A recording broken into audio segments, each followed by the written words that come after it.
حضرات محترم، پچھلی دفعہ اس موضوع پر بات ہو رہی تھی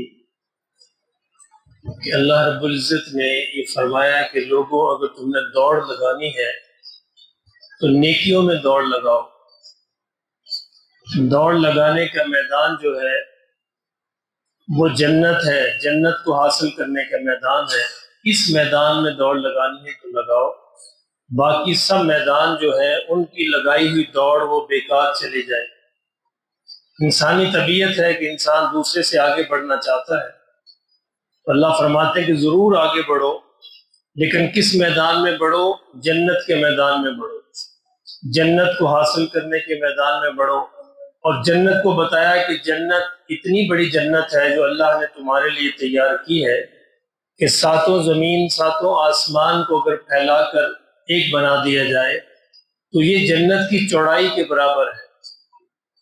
اب جنت کی لمبائی کتنی اللہ ہی بہتر جانتا ہے، فرمایا اس کا عرض اتنا ہے، اور یہ اللہ نے تمہارے لیے تیار کی ہے، کسی اور کے لیے تیار نہیں کی۔ اللہ سب کو جنت دینا چاہتا ہے۔ اس کائنات کی جو سکیم ہے، جو انسانوں کے بنانے کی جو سکیم ہے، وہ اصل میں کامیابی کی سکیم ہے۔ اللہ کسی کو ناکام نہیں کرنا چاہتا۔ ہر انسان کے لیے اللہ نے کامیابی اللہ چاہتے ہیں، اللہ نے رکھی ہے، بشرطے کہ وہ خود اپنے کرتوتوں سے جہنم میں نہ چلا جائے۔ یعنی کوئی بھی دنیا کے اندر انسٹیٹیوشن، کوئی بھی یونیورسٹی، کوئی بھی کالج اپنے آئین میں یہ نہیں لکھتا کہ میں نے اتنے % بچوں کو فیل کرنا ہے، لیکن بچے فیل ہوتے ہیں اپنے کرتوت کی وجہ سے۔ اللہ نے بھی اپنے اس کائنات کے قانون میں یہ نہیں لکھا کہ میں نے اتنے لوگوں کو جہنم میں بھیجنا ہے، نہیں، اللہ تو چاہتے ہیں سارے جنت میں چلے جائیں۔ جنت میں نے بنائی اتنی بڑی ہے کہ سارے بھی چلے جائیں تو پھر بھی جنت خالی رہ جائے گی، لیکن اس کے باوجود انسان جہنم میں جائیں گے۔ کیوں جائیں گے؟ اپنے بد اعمال کی وجہ سے۔ یہ میں نے عرض کیا تھا کہ ان آیات میں جو آپ کے سامنے تلاوت کی ہے، اس میں اللہ رب العزت نے وہ ضابطہ بیان فرمایا ہے جس میں جنت میں انسان اعلیٰ درجات حاصل کر سکتا ہے۔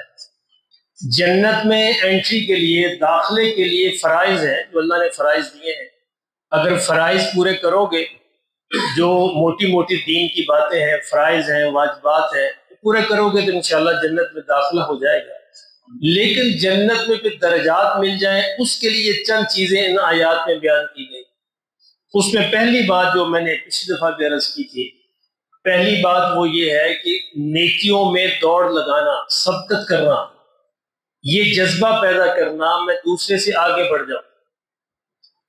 سیدنا عمر رضی اللہ تعالیٰ عنہ ہمیشہ اس بات کی کوشش میں رہتے تھے کہ میں ابو بکر سے آگے بڑھ جاؤں، یعنی نیکی کا کوئی بھی ایسا میدان نہ ہو، کوئی موقع ایسا نہ ہو کہ میں پیچھے رہ جاؤں، بلکہ آگے بڑھ جاؤں۔ غزوہ تبوک کے موقع پہ کہتے ہیں کہ نبی صلی اللہ علیہ وسلم نے یہ دعوت دی لوگوں کو کہ اللہ کے راستے میں خرچ کرو۔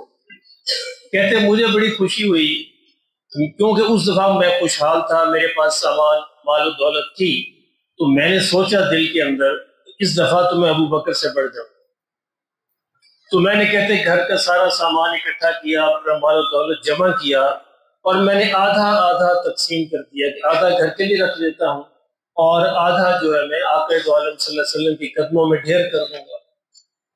کہتے ہیں میں آدھا مال لے کے چلا گیا اور میں دل کے اندر سوچتا جا رہا ہوں کہ آج تو میں ابو بکر سے بڑھ جاؤں کہ ابو بکر کے پاس اتنے حالات نہیں اچھے۔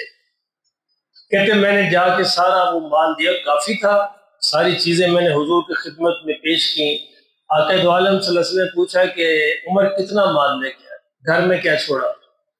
کہتے میں نے عرض کیا کہ یا رسول اللہ صلی اللہ علیہ وسلم آدھا گھر میں چھوڑا، آدھا آپ کے لیے لے آیا۔ آپ نے کہ اللہ پاک قبول فرمائے۔ کہتے اتنی دیر میں ابو بکر بھی آ گئے۔ اب کوانٹٹی کے اعتبار سے مال تھوڑا تھا۔ کہتے ہیں حضور نے وہی سوال کیا صلی اللہ علیہ وسلم سے ابو بکر سے بھی، ابو بکر گھر میں کیا چھوڑا، یہاں کیا لے کے آیا؟ کہنے لگے یا رسول اللہ صلی اللہ علیہ وسلم سارا ہی لے آیا، سارا لے آیا۔